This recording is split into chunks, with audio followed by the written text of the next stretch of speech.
We return you now to a story we were reporting earlier. In the chaos of Cairo this week, one U.S.-based Egyptian journalist found herself under attack. Mona Eltahawy is on the line with us now from the Egyptian capital. Thanks so much for talking with us. Let me ask you, first of all, what happened to you and how are you now? Well, right now I have my left arm is broken and my right hand is broken, and this is as a result of a brutal beating by the Egyptian riot police, who surrounded me. I was taking pictures and I was covering events on the front line between the confrontation between protesters and the police and the military. And a group of riot police surrounded me, about 5 of them, beat me, kind of rained their big sticks down upon my arms, and that's why they're broken, because I was trying to protect myself. And they also sexually assaulted me. I was groped all over my body. There was lost count of the number of hands that tried to get into my trousers. They dragged me to the Minister of the Interior with my hair, dragged me by the hair rather, called me all kinds of insults. And this all happened in about 7 or 8 minutes. And that was kind of the crescendo of it all.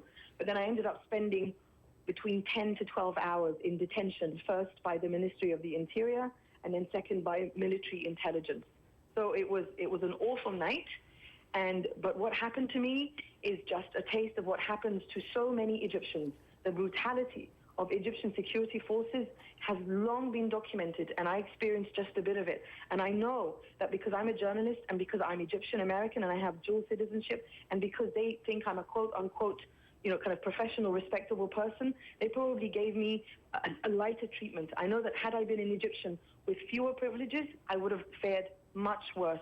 So I agreed to come on because I want the world to know the brutality of the Egyptian police force, and I want the world to know that Egyptians who are in Tahrir Square, peacefully in Tahrir Square, want this revolution to succeed and refuse to allow the military, who's in charge of our country right now, to hijack it. So many people have been mistreated that even Egypt's military authorities are now apologizing. In your case, was it clear why you were taken and mistreated? Is it because you're a journalist, because they consider you a foreigner, or simply because you were a woman? I was just there. So they called me, but I think if I look back now, I was probably the only woman there on the front line at that particular time. Many women have been on the front lines, but that particular time of night, I think I was the only woman. And that might have played a role with it, which brings us into this whole new issue of the way that Egyptian security services have used sexual assault to try to intimidate women from street protests and from activism. And for years now, Egyptian women have bravely spoken out. I am just one of many.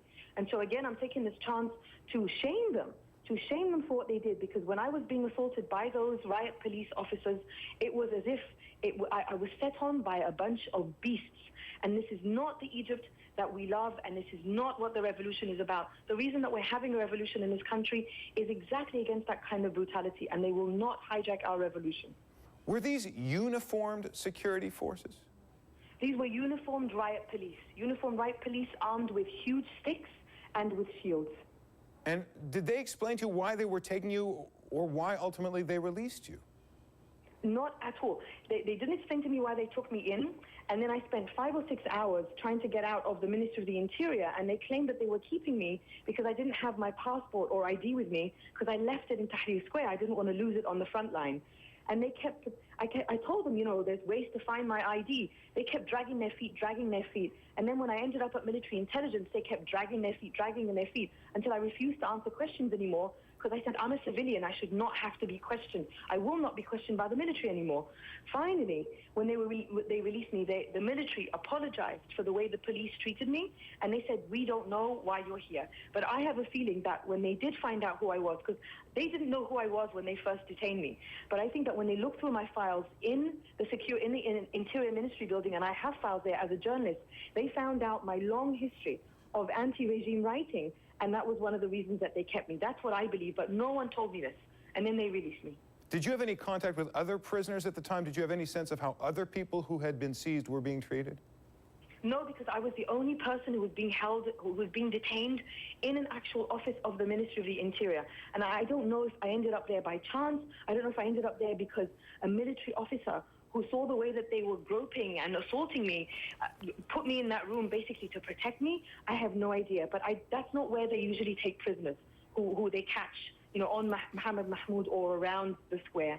So I was the only person there. And the only reason that I was able to get word out, because I lost my phone when I was being beaten, was because an activist who had come to the ministry to discuss a truce to end the confrontation had a phone. And I asked him, and he got me onto Twitter, and I sent out a tweet to let everybody know that I was beaten and arrested.